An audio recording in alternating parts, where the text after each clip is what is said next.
Assalamualaikum dan salam seraku sayang bersama saya Fatin Syahira Rosdi.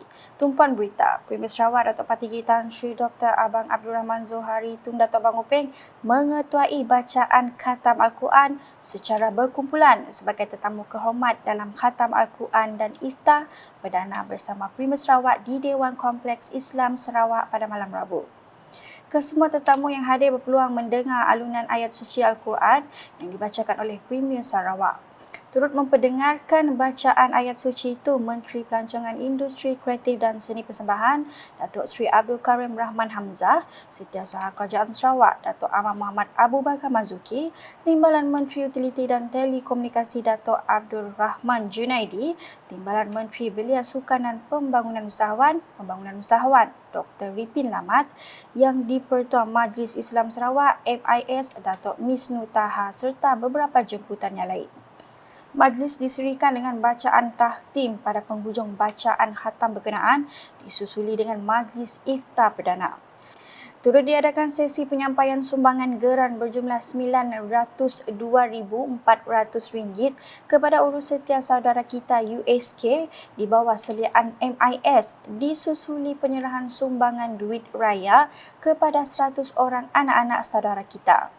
Penyampaian disempurnakan oleh Datuk Patinggi Tan Sri Abang Zohari serta isteri Puan Sri Datuk Ahmad Jumaani Tuntuan Kubujang, Datuk Dr. Abdul Rahman serta isteri Datin Siti Syurgaya Ahmad Zaidin dan Datuk Misnu serta isteri Datin Jamilah Said. Premier Sarawak serta tetamu kehormat dan jemputan yang hadir kemudiannya menunaikan solat maghrib, isyak, tarawih dan witir secara berjemaah.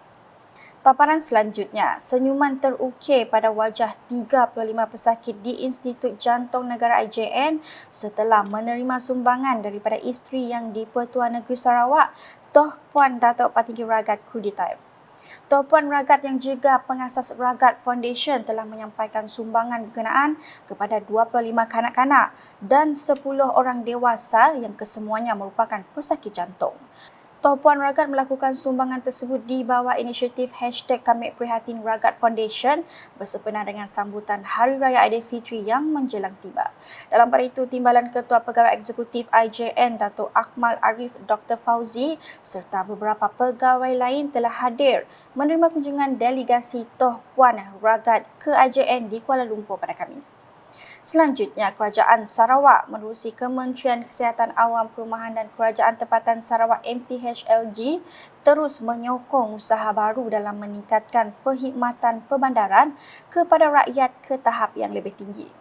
Timbalan Premier Sarawak Datuk Seri Profesor Dr. Sim Koo Hian berkata, Kerajaan Sarawak telah melaksanakan pelbagai inisiatif dalam masa 3 tahun ini bagi menyediakan perkhidmatan perbandaran yang berkualiti.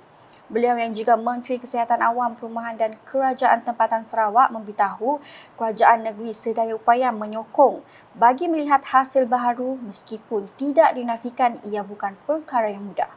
Katanya Kerajaan Sarawak sentiasa cuba untuk melihat cara terbaik dalam melaksanakan usaha itu supaya dapat terus menyediakan perkhidmatan perbandaran seperti yang diharapkan oleh penduduk.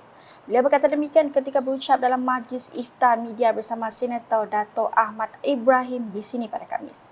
Sementara itu, Datuk Seri Dr. Sim turut menzahirkan ucapan terima kasih kepada setiap konselor dan konselor sambilan Majlis Perbandaran Padawan MPP atas usaha dan kerja keras mereka dalam mencurahkan bakti kepada penduduk tempatan selama ini.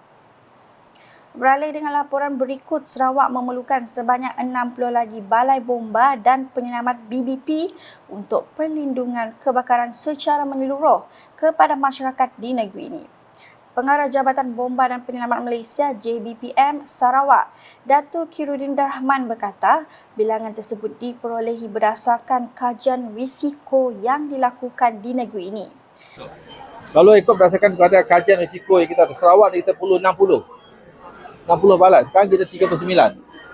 Bayangkanlah, panasnya 60 lagi kan. Dan dia untuk coverage yang maksimum kepada seluruh negeri Sarawak ni, dia ada 60 balai. Different kategori lah. Dan sekarang kita dibantu oleh bomba sukarela. Sebab kita ada lebih kurang 56 pasukan bomba sukarela. Dan sekiranya ada peruntukan bomba sukarela ini boleh kita bangunkan, di-upgrade menjadi balai bomba kategori E, yang mana boleh beroperasi, memberi perkhidmatan yang terbaik lah. masyarakat. Beliau berkata demikian ketika ditemui pemberita dalam program pelancaran kempen keselamatan kebakaran musim perayaan Aidilfitri 2023. Program tersebut telah dirasmikan oleh Timbalan Primer Sarawak, Datuk Seri Profesor Dr. Sim Koo Hian di perkarangan Bazar Ramadan Pasar Komiti Stutong di sini pada Khamis. Mengulas lanjut, Datuk Khairuddin berkata perkara tersebut telah pun diutarakan kepada agensi kerajaan persekutuan yang terlibat. Keperkembangan di Bintulu, program pendidikan lalu lintas perlu diaktifkan semula sebagai langkah berkesan di dalam mendidik pelajar sekolah untuk mempraktikkan amalan pemanduan berhemah serta mematuh undang-undang jalan raya. Menteri Pengangkutan Sarawak Datuk Sri Lee Kim Chin berkata pengaktifan semula program tersebut wajar kerana ia memberi impak yang positif kepada masyarakat.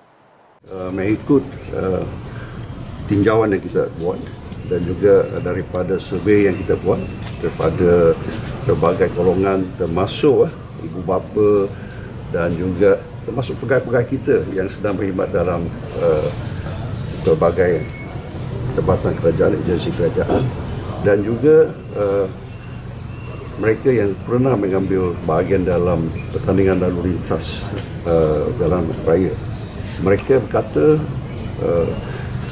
permainan lalu lintas ini adalah satu cara yang mempunyai impact ataupun berkesan untuk mengajar kanak-kanak kita, khasnya pelajar kita di sekolah. Kita mahu bermula dengan di peringkat sekolah, mungkin sekolah rendah ataupun menengah kita akan timbang kemudianlah. Dan kita mahu semua misalnya di Bintulu, ya, jadi semua sekolah di Bintulu mereka akan mengambil bahagian. Jadi peringkat bahagian. Lepas itu kita mungkin boleh mengadakan peringkat Sarawak, iaitu pemenang-pemenang ya, mereka akan mengambil bahagian dalam pertandingan peringkat Sarawak.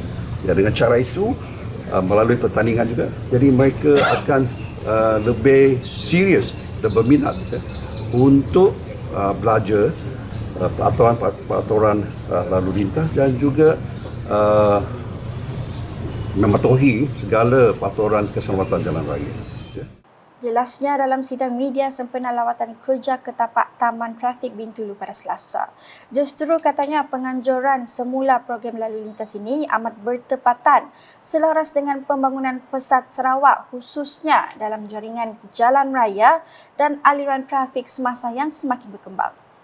Tambah Datuk Sri Lee, program yang akan dijenamakan semula ini akan dikendalikan oleh Kementerian Pengangkutan Sarawak MOTS dengan kerjasama Majlis Keselamatan Jalan Raya Sarawak. Dalam perkembangan lain, Datuk Sri Lee meluangkan masa menyempurnakan agihan 500 bungkus bubur lambuk sumbangan kementeriannya di bangunan Baitul Makmur pada Khamis. Agihan bubur lambuk ini merupakan program aktiviti tahunan MOTS bertujuan menghidupkan bulan Ramadan dengan bersedekah di samping meraih keberkatan dan fadilat di bulan suci ini. Menurut Datuk Sri Lee, program mulia seperti ini harus kekal menjadi tradisi di bulan Ramadan dan diharap dapat diteruskan di masa akan datang.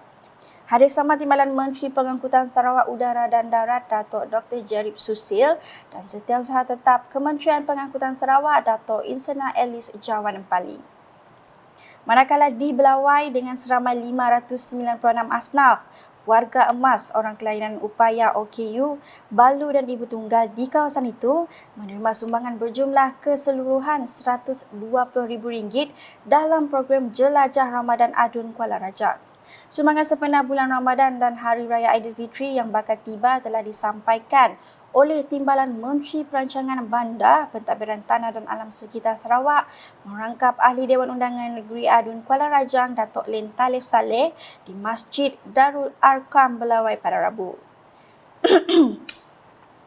Program Jelajah Ramadan Adun Kuala Rajang yang bermula dari 12 hingga 17 April ini merupakan aktiviti tahunan Datuk Len. Selain itu, beliau juga turut menyerahkan sumbangan berjumlah RM3,000 dari Lembaga Amanah Kebajikan Kuala Rajang LAKIKR untuk pengurusan Masjid Darul Arkam Belawai. Sebelum itu, Datuk Len berbuka puasa bersama-sama penduduk Kampung Belawai dan seterusnya menunaikan solat Maghrib, Isyak serta Tarawih secara berjemaah. Sekian edisi Tengah Hari bersama saya Fatin Syahira Rosti. Berita lebih lanjut boleh didapati di semua platform media sosial UKAS termasuk portal ukas.sarawak.gov.my dan UKAS Channel di YouTube. Sebelum mengakhiri buletin UKAS, saksikan sorotan program pelancaran kempen keselamatan kebakaran musim perayaan Aidilfitri 2023 pada Khamis. #Menyebar Fakta, salam UKAS.